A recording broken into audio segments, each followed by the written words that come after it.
तन्मेधाम देवगणः पितरश्चोपासते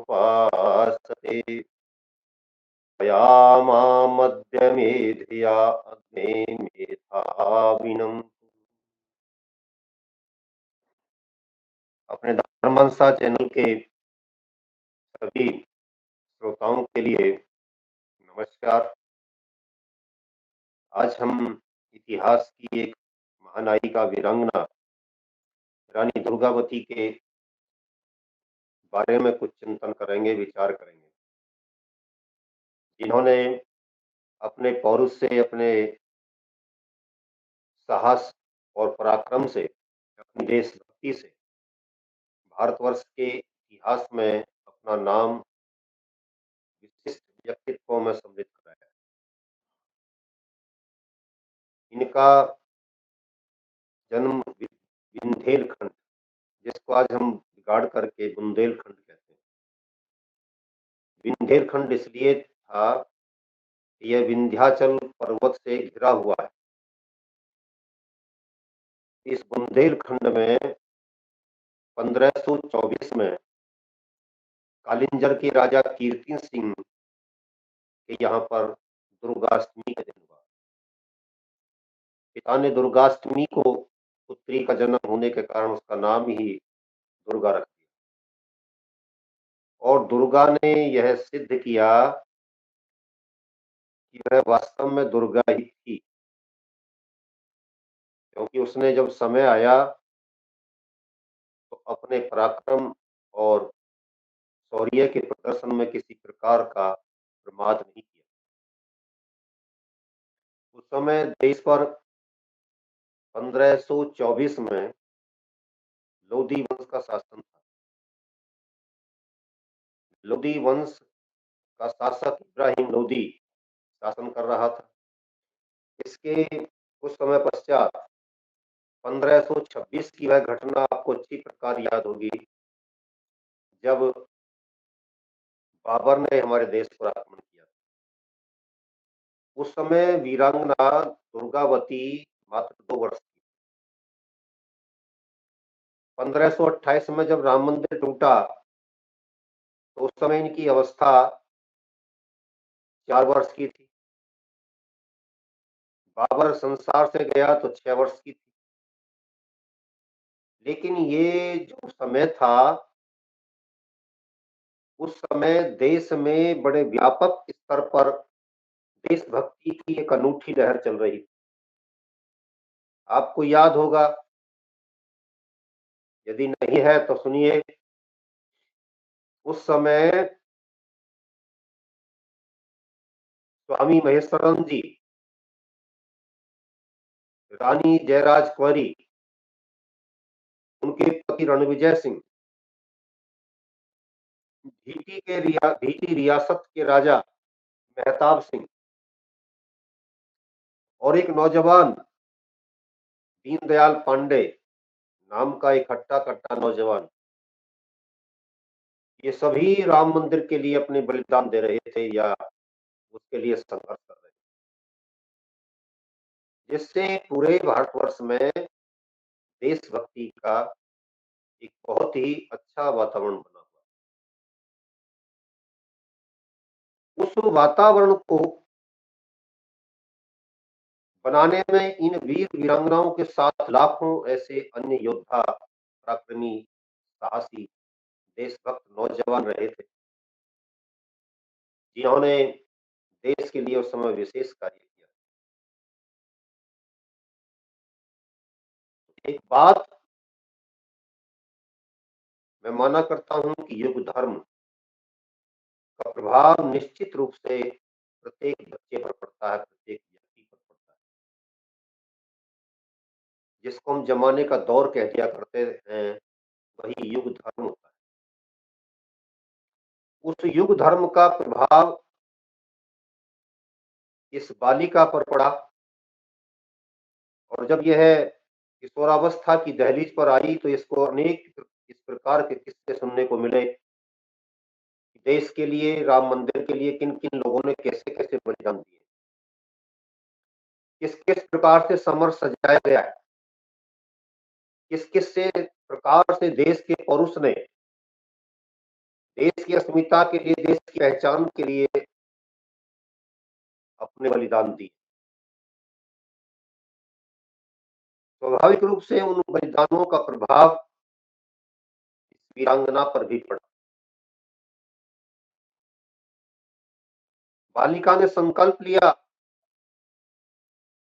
कि जब मेरा समय आएगा तो मैं भी इसी प्रकार से वीरता, साहस और शौर्य का इतिहास रचूंगी।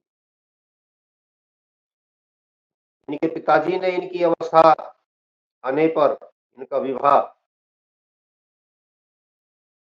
संग्राम साहा गोंडवाना के राजा थे, उनके पुत्र दलपत साहा के साथ किया। इनका ससुराल पक्ष भी देशभक्ति के लिए जाना जाता था।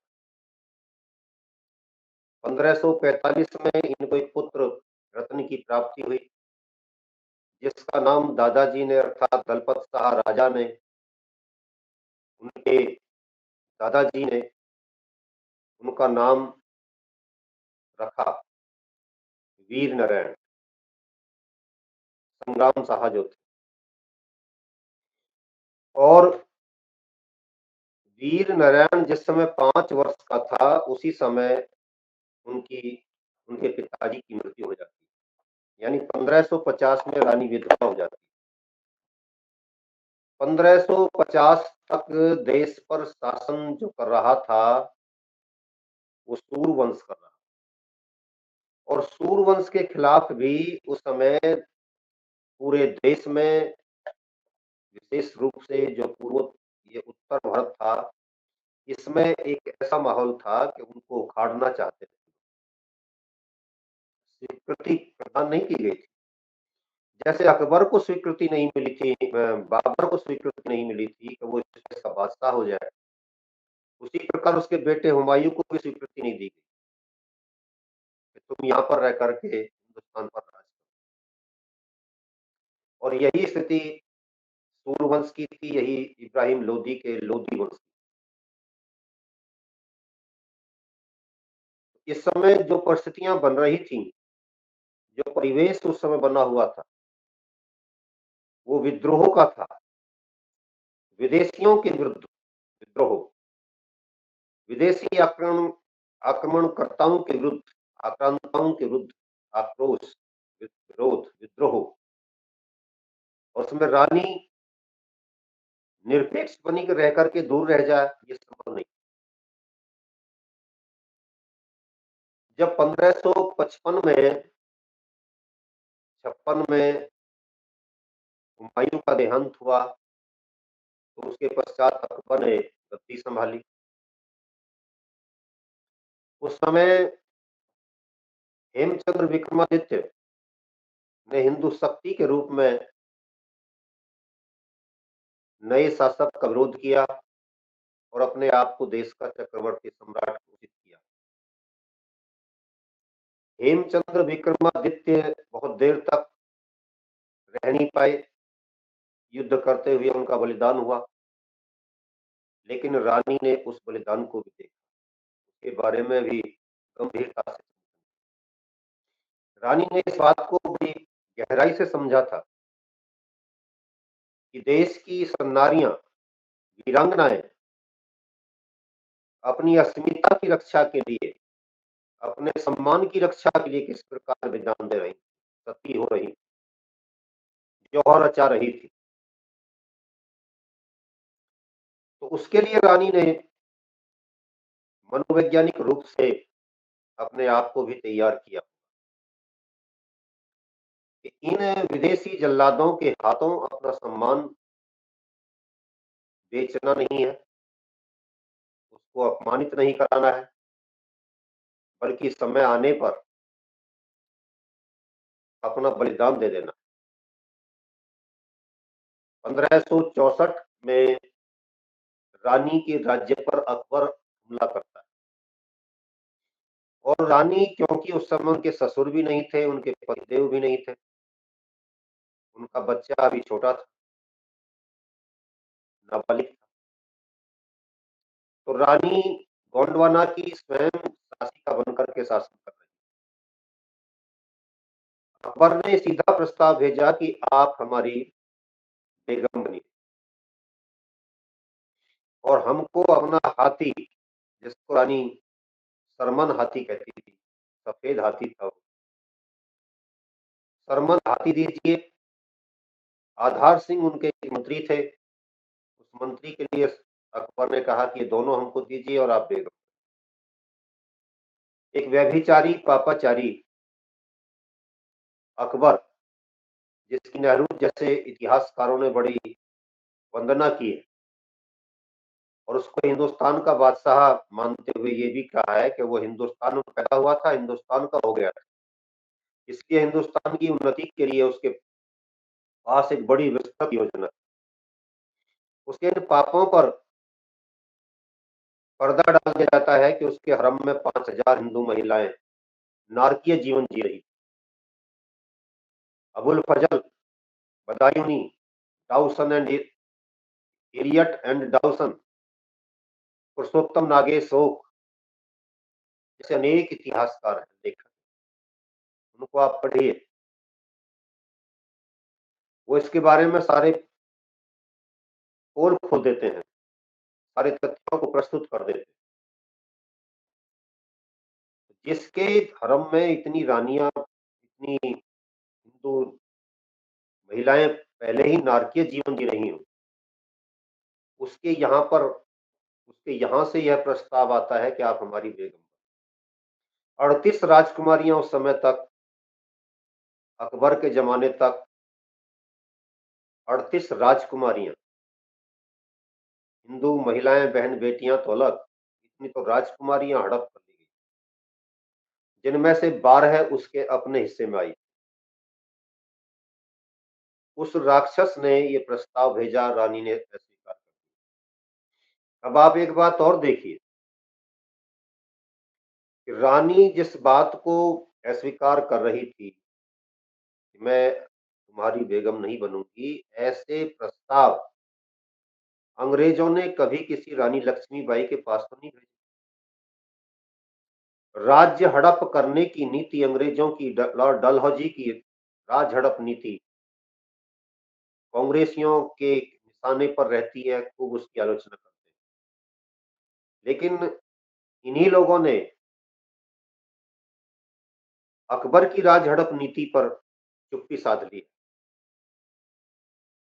उसके बारे में नहीं कहते कुछ, जबकि उसकी भी यह राज हड़प नीति ही थी कि जहां पर उसको कमजोर कोई शासक दिखाई दिया है, शासिका दिखाई दी, उससे कह दिया कि तुम हमारे राज्य में अपने आप को मिला लीजिए और यदि वो नारी है, महिला है, तो आप हमारी बेगम बनिए।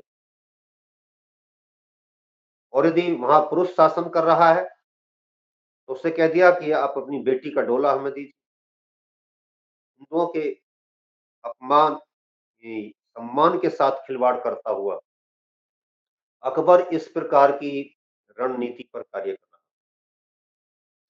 रानी इस बात को भली प्रकार समझ रही थी कि जो कुछ भी हो रहा है वह हम भारतवासियों के लिए अपमानजनक है। इसलिए रानी ने इस प्रकार के प्रस्ताव को अस्वीकार कर दिया।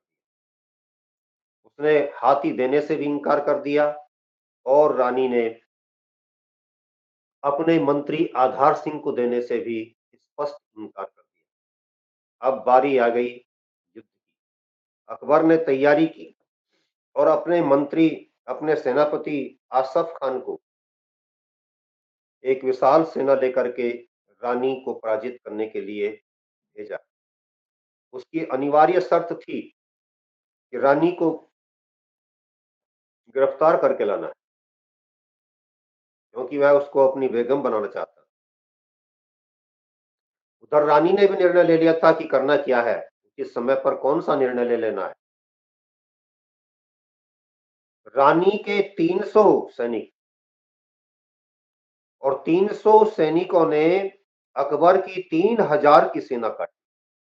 3000 मुगलों को वहीं पर भूमिसात कर।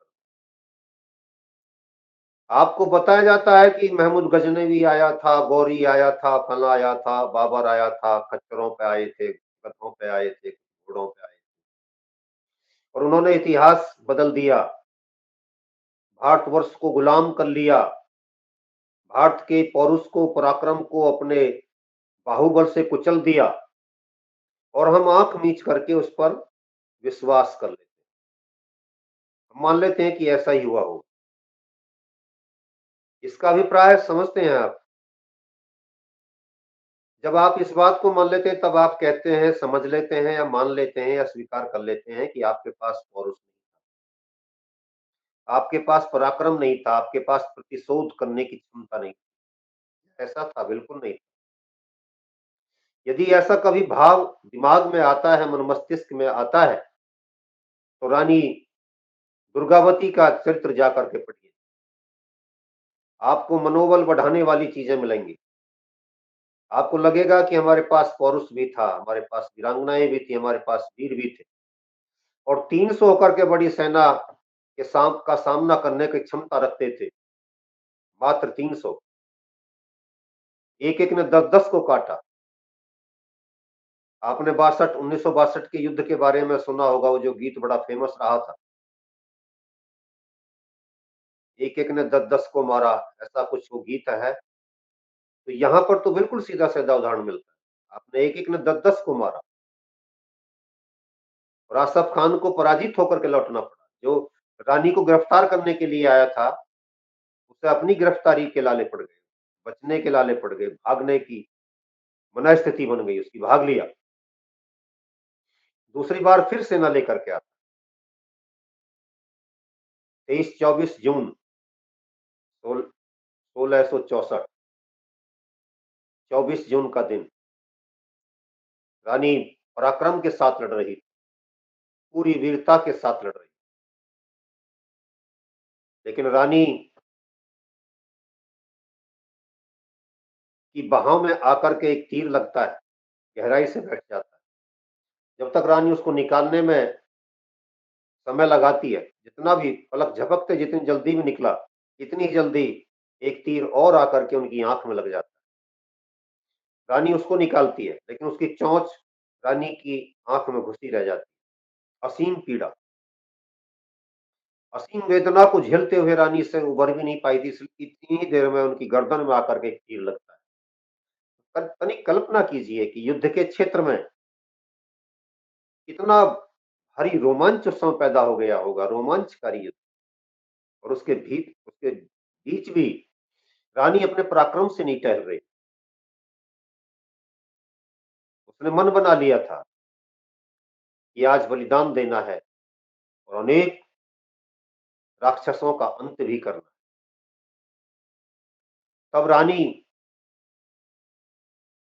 अपने सेनापति आधार सिंह से, जो उनके पास ही खड़े होकर के युद्ध कर रहे थे, युद्ध में साथ साथ थे, उनसे कहती हैं कि आप शीघ्रता करते हुए मेरी गर्दन उतार दीजिए।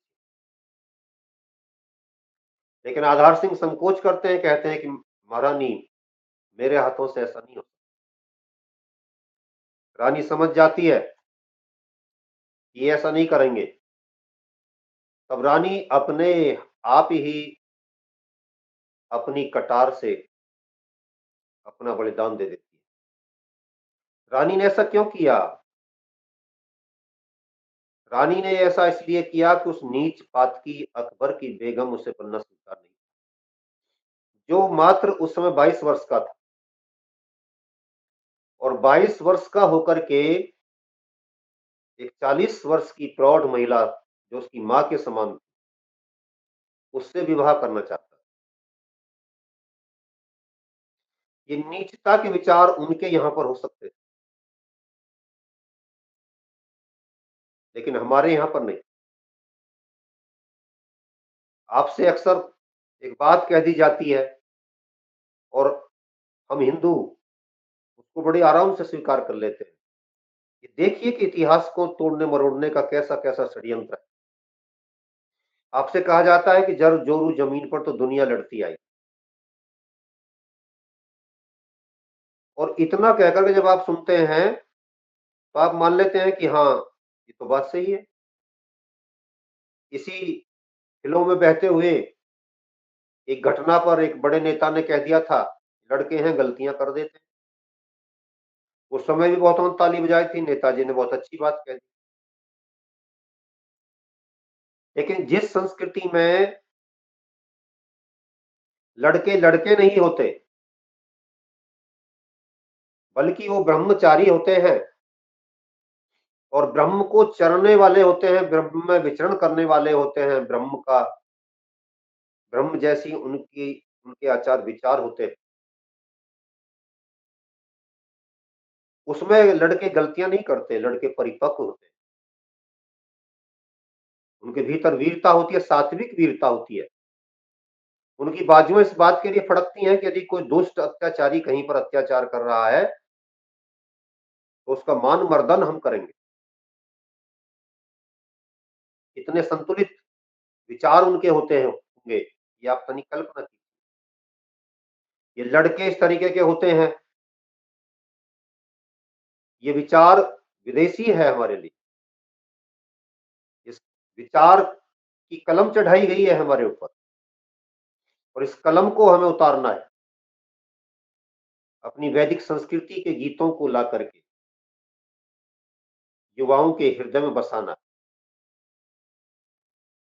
तो रानी इस राक्षसी संस्कृति का विरोध कर रही थी, जहां माता के समान, माँ की अवस्था के समान महिला से विवाह करने का प्रस्ताव एक नीच पात की राक्षस बादशाह रख रहा है।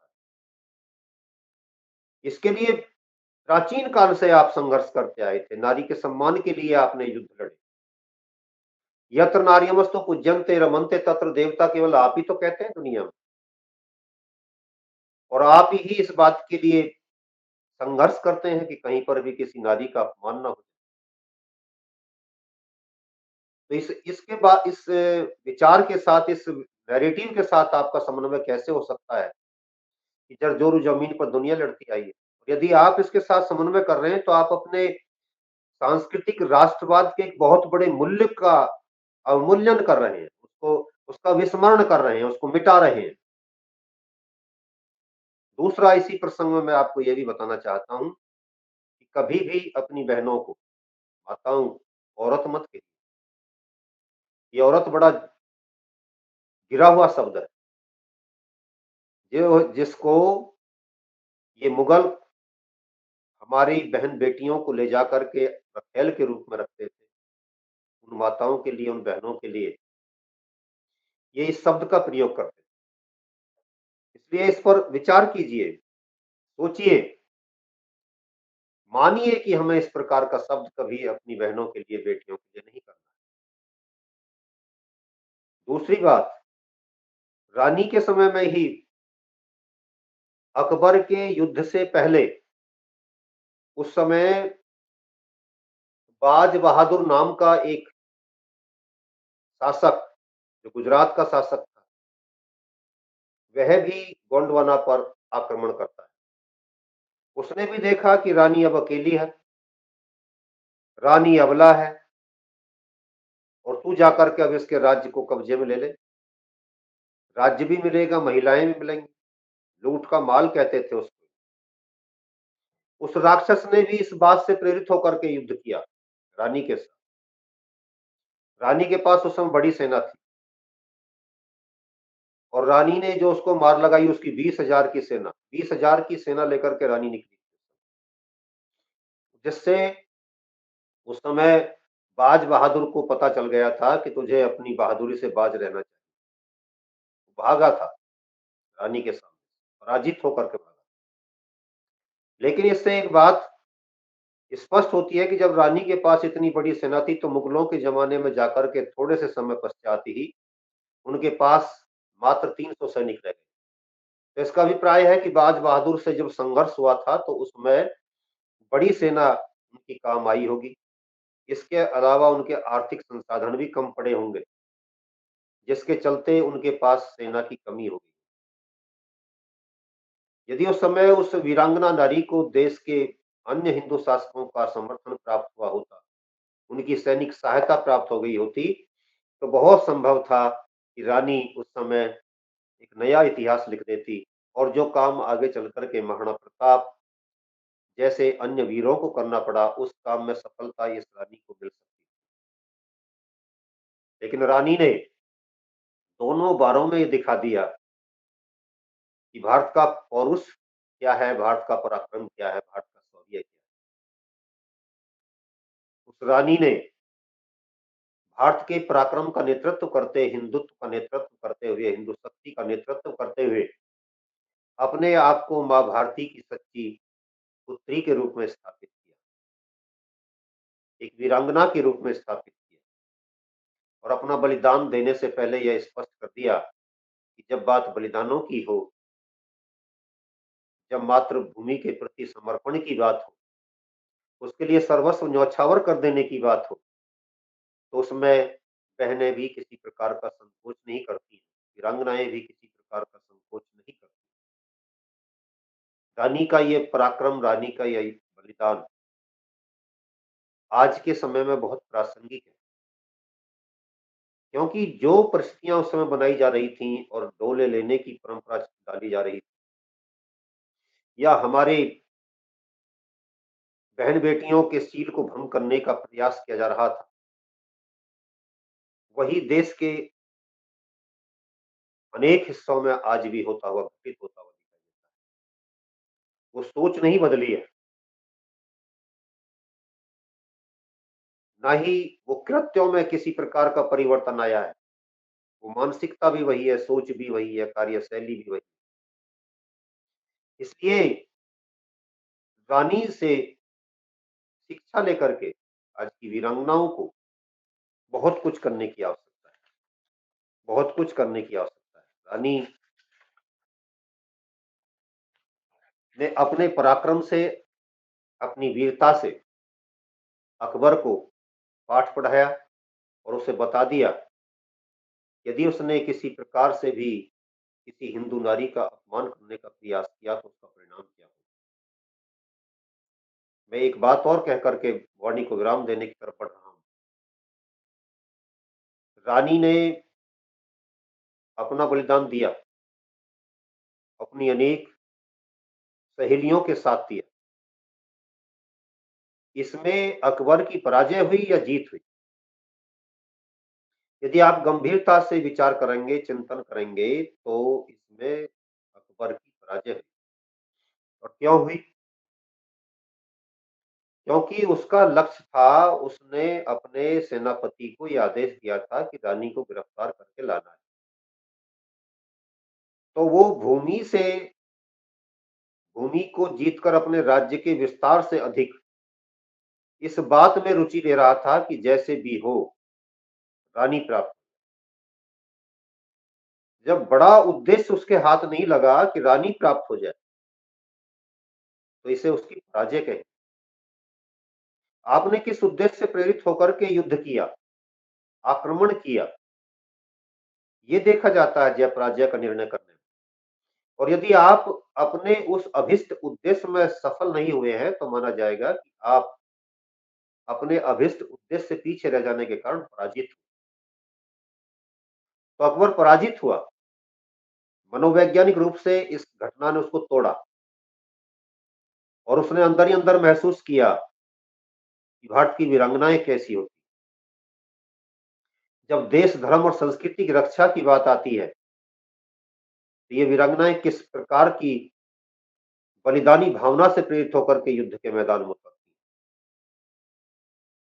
आज उस गौरवशाली इतिहास को दोहराने की आवश्यकता है, उससे सबक लेने की आवश्यकता है, उससे कुछ सीखने की आवश्यकता है।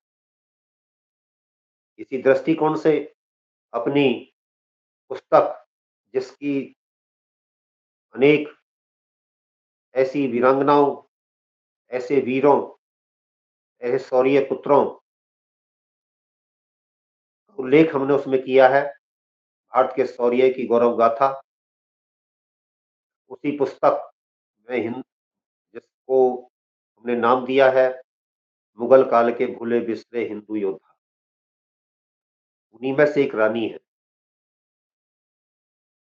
रानी दुर्गावती, जिनके इतिहास को समझने की आवश्यकता है। और इसी दृष्टिकोण से हम इसको लेंगे। इन्हीं शब्दों के साथ वाणी को विराम देता हूँ।